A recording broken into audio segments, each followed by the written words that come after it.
Can a specific police tactic stop further violence and destruction wrought by Occupy Oakland? Mayor Quan believes so, but critics are crying foul, saying that the tactic is far from new.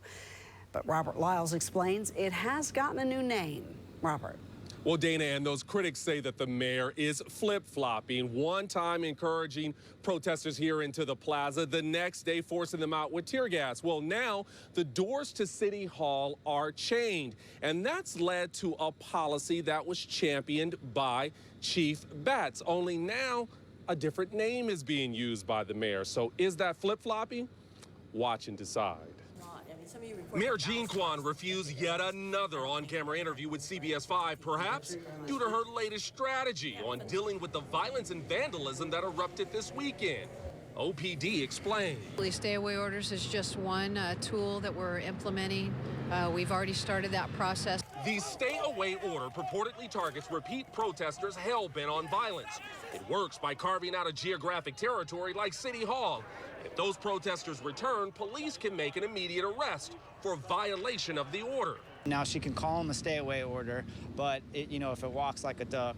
Then it quacks like a gang injunction, says Stop the Injunctions Coalition. She can call them stay-away orders. To us, they look like injunctions. They work the same way, and for us, it's the same failed policy. But remember, the gang injunctions not only target organized gangs in North and East Oakland, the injunctions targeted their members. Yet Mayor Quan believed targeting individuals was a civil rights violation, so she didn't back Chief Batts. A resentful Batts resigned. Does it seem that the mayor is flip-flopping? Let's say that she's learning, okay? Councilman Ignacio de la Fuente supported the gang injunctions. I think she probably wishes now that she would have supported the gang injunction because it's the same issue, except it's in the neighborhoods. And hopefully, we'll move faster with this one than with the last one. So. What De La Fuente sees as a political learning curve, Occupy Oakland sees as hypocrisy. Well, the mayor at this moment is scrambling to try to figure out what to do with this movement. So is the current flip because businesses are threatening to leave the city, or because the mayor's husband and daughter stood shoulder to shoulder with demonstrators? We polled Oakland voters and found 32% that supported Occupy at its inception continue to do so. But look at this, 26% of those once in support now don't. In fact, 71% of those polled oppose Occupy Oakland taking over vacant buildings as a headquarters. Quan did talk to our sister station, KCBS Radio. So what's Quan's new plan on how to address Occupy Oakland? And I plan to call some of the national leadership on Occupy.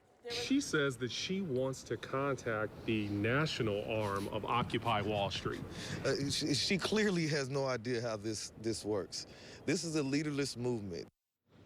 Now, there is more. OPD may be under threat of federal receivership, but according to those we polled, 33% believe that after this weekend, police were not harsh enough on Occupy Oakland protesters. Another 35% believe the tactics they used over this weekend were just right.